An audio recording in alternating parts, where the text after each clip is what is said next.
Let's talk about for loops in Scala. For loops can be either expressions or statements.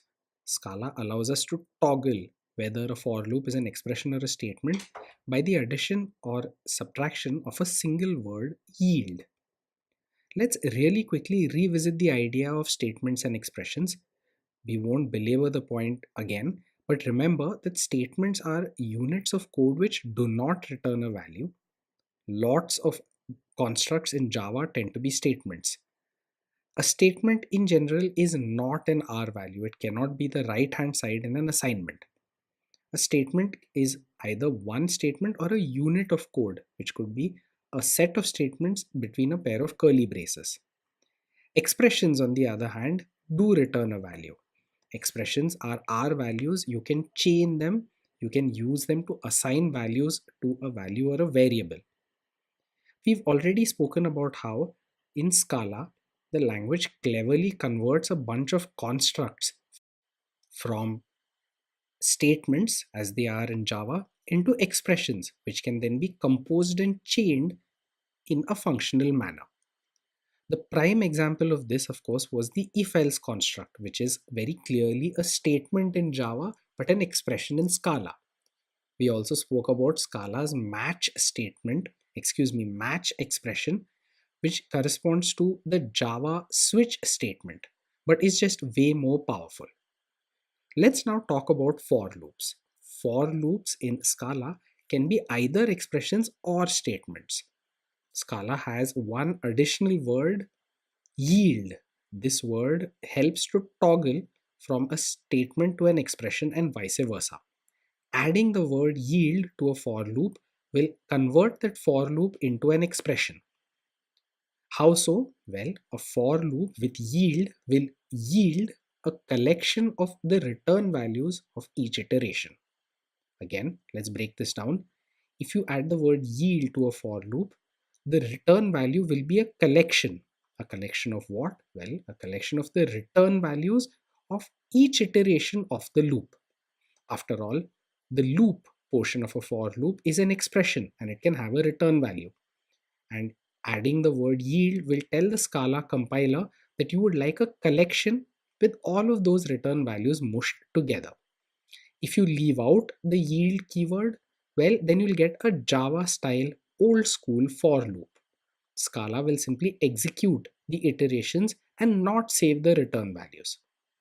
Let's start with the simple old school for loop. Here we have a simple example. We have a list.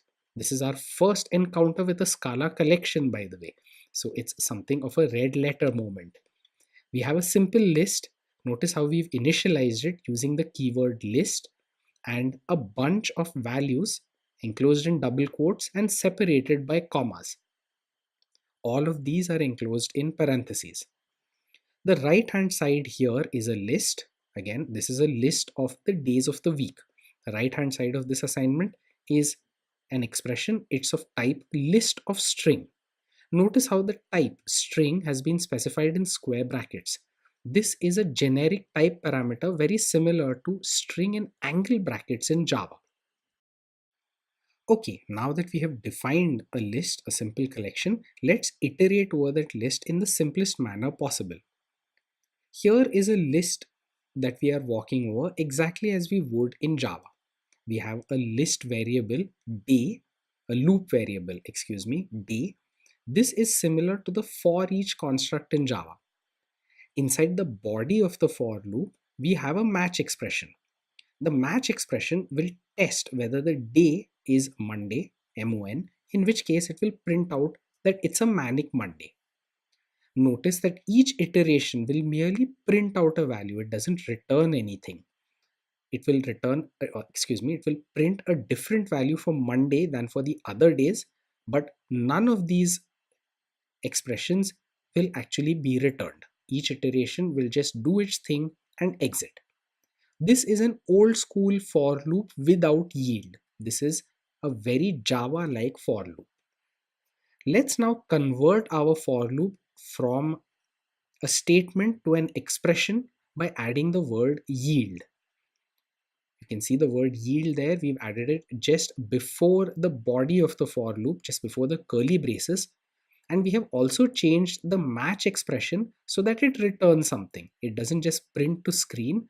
Now the right hand side of each match expression will simply return the message that was previously being printed.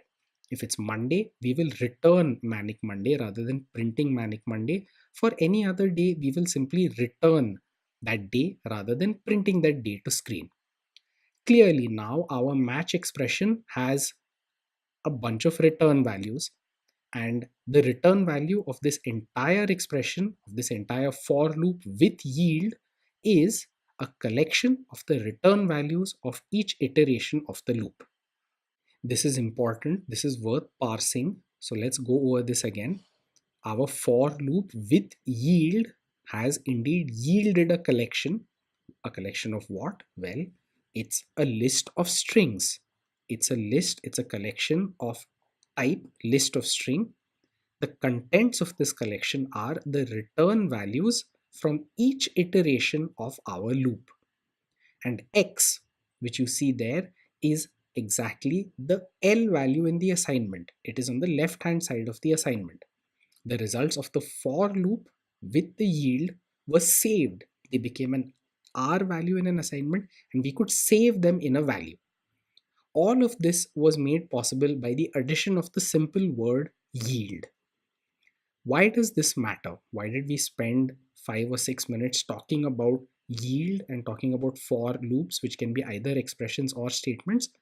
Well, that's because this is yet another example, this is yet another instance of Scala cleverly converting a use case into an expression.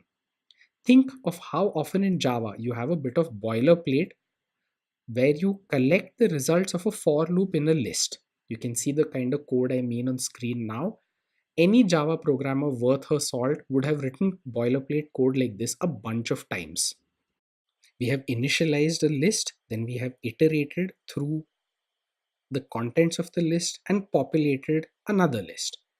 This is yet another Java bloat case which has been addressed in Scala.